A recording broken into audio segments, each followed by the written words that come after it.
Hello guys, আসসালামু আলাইকুম। কেমন আছেন সবাই? তো বেশ কিছুদিন ধরে আমি বাজারে যেতে পারছি না, অনেকটা অসুস্থ। বাজারেও যেতে পারছি না, রান্নাবান্নাও ঠিকঠাক করে করতে পারছি না। তো আজকে ছেলেকে দিয়ে আমি কিছু বাজার আনিয়েছি, মানে আজকে দুপুরে রান্নাই করিনি। একটা লিস্ট করে দিয়েছিলাম ছোট্ট, আর ছেলেকে কিছু বাজার আনতে বলেছিলাম যেগুলো নিয়ে আসো। আর দেখেন আমার ছেলে, মানে আমি ঠিক যা যা বলেছি তাই তাই নিয়ে এসেছে। পাউরুটি আর গুঁড়া দুধ, এগুলো এখন খেতে হবে, রান্না করতে পারছি না, অনেকটা অসুস্থ।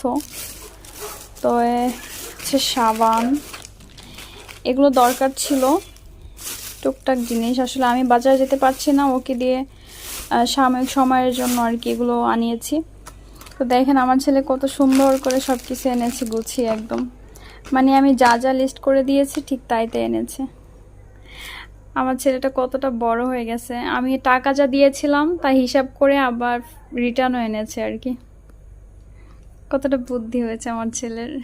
মন খারাপ কেন জানেন? আমি আসলে যাওয়ার আগে একটু বকা দিয়েছিলাম, মানে আমি অনেকটা অসুস্থ, বিছানাও ঠিকঠাক করে গুছাতে পারছি না, কিন্তু শুধু সবসময় বিছানায় গড়াগড়ি করে, তো সেজন্য একটু বকাও দিয়েছিলাম, সেজন্য মনটা খুবই খারাপ। তাকাও আমার দিকে একটু। এই অবস্থা। তো মাশাআল্লাহ, আমার ছেলে অনেক বড় হয়ে গেছে, এখন থেকে ওকে দিয়ে টুকটাক বাজার করানো যাবে।